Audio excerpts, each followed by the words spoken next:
Halo semuanya, ketemu lagi dengan saya Rena, tim Google Ads dari Joglo Karo.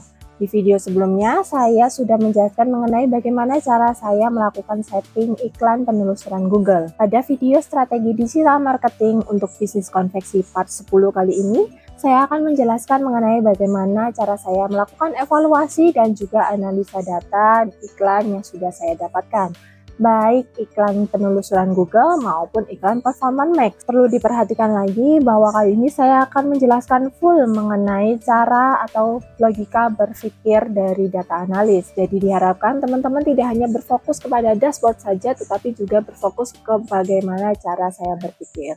Tanpa lama-lama, yuk langsung aja cek dashboardnya. Oke, berikut ini adalah beberapa iklan yang udah aku jalanin untuk di konveksi sendiri.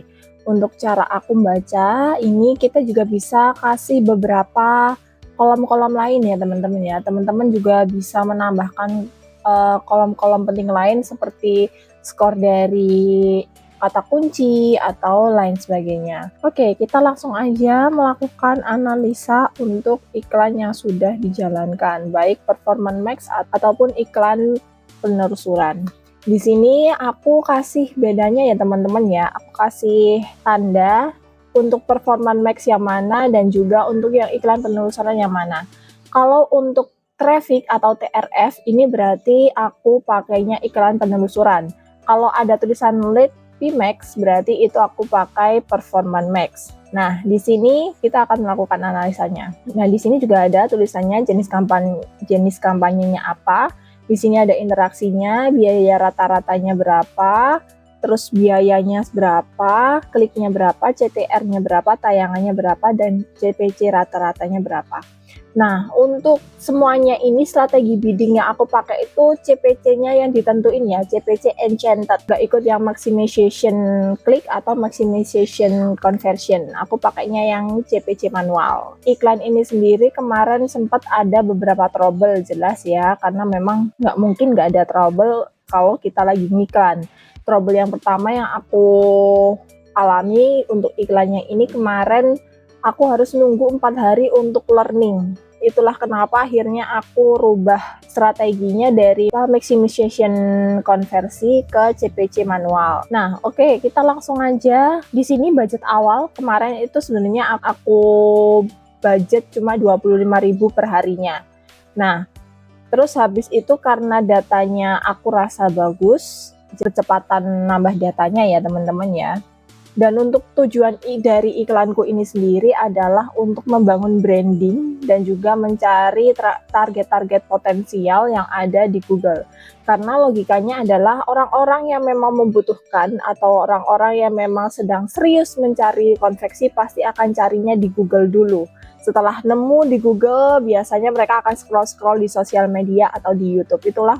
Itulah gunanya Performance Max. Performance Max ini nanti bisa digunakan untuk reminder mereka yang sudah mengunjungi website kita tapi tidak melakukan chat di bagian yang lain di jaringannya Google, baik di Gmail dan yang lain-lainnya, dan juga di YouTube.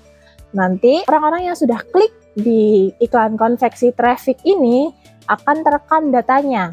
Setelah terekam datanya, biasanya aku retargeting pakai Performance Max itu tadi. Tapi aku nggak hanya pakai Performance Max ya teman-teman ya.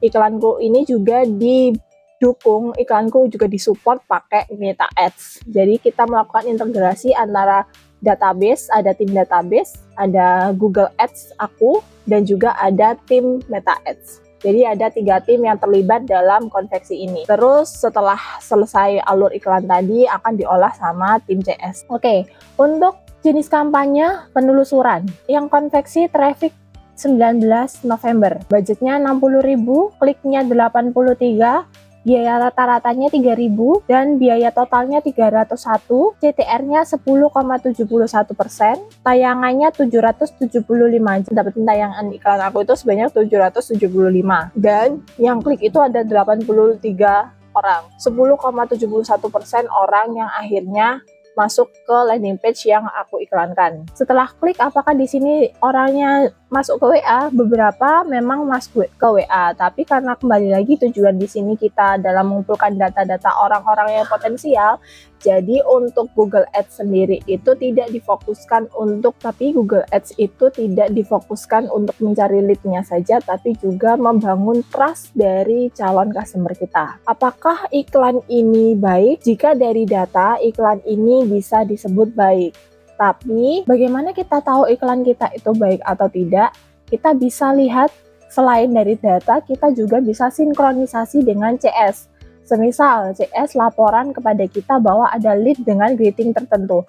Jadi sebelum kita melakukan iklan, teman-teman juga harus memberikan greeting tertentu di landing page yang sudah teman-teman iklankan, supaya kita tahu bahwa oh ini adalah iklan dari landing page yang kita iklankan kemarin, atau oh ini adalah iklan dari sini. Jadi kita bisa tahu iklan yang mana yang banyak menghasilkan lead gitu ya teman-teman. Nah, untuk yang performance max ini ada 4.291 klik, biaya rata-ratanya hanya Rp40, biaya totalnya selama dari tanggal 4 sampai 30 November itu hanya Rp172.000. Terus habis itu CTR-nya 10,08%. Tayangan iklannya 41.278. Di sini untuk iklan performance max-nya bisa dibilang juga bagus karena CTR-nya juga tinggi, lebih dari 2%. Tayangannya juga tinggi dan juga 10% lebih sedikit dari tayangan ini. Orang-orang yang melihat iklan ini itu juga ngeklik ke landing page atau ngeklik ke akun YouTube atau ngeklik ke iklan yang sudah kita tayangkan. Nah, karena dia ini performance max, jadi displaynya luar biasa luas, jadi nanti kita juga bisa melakukan tracking nih. Yang paling banyak itu dari mana? Apakah dari Google kah? Apakah dari YouTube kah? Atau dari mana? Seperti itu. Nah, terus habis itu di sini aku juga cuma nentuin anggarannya itu 17.000. Karena apa?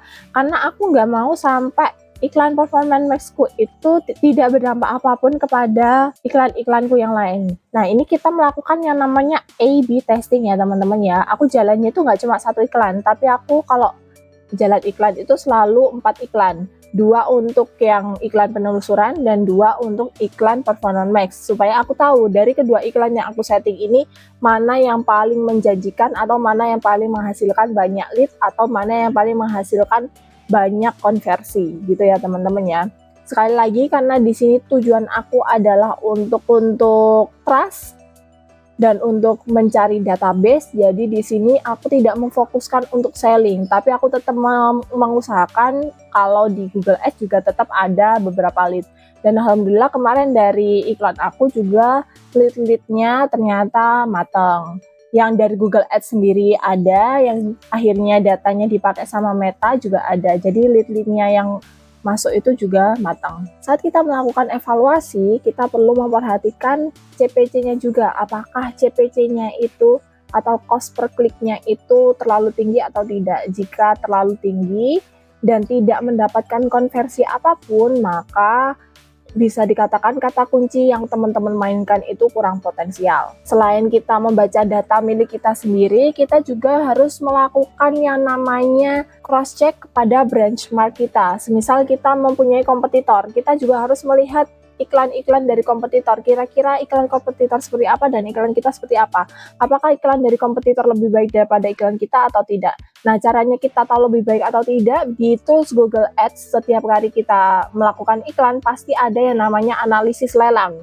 Di analisis lelang itu kita bisa melihat di mana posisi kita, di mana posisi iklan kita, dan apakah posisi iklan kita itu lebih baik daripada posisi iklan dari para kompetitor kita. Lalu teman-teman juga harus menentukan target yang lebih spesifik. Semisal untuk awal teman-teman melakukan Google Ads, oh aku ingin CTR-nya sekian, CTR-nya 5% semisal. Oh aku ingin CTR-nya 4%. Oh aku ingin nanti kliknya segini, kliknya 10. Oh aku ingin ini. Karena di Google Ads sendiri itu harus terus-menerus diedukasi dan juga tidak hanya satu kali edukasi saja, maka teman-teman wajib untuk terus memperbarui iklannya teman-teman supaya nanti iklannya teman-teman selalu relevan untuk orang-orang baru yang mencari tentang bisnisnya teman-teman. Dan yang paling penting, jika CTR-nya teman-teman dan CPC-nya teman-teman tidak sesuai dengan target yang tadi, teman-teman juga harus mengevaluasinya apakah aset yang sudah teman-teman siapkan kurang berdampak atau seperti apa. Itu aja dari aku, sampai jumpa di video selanjutnya.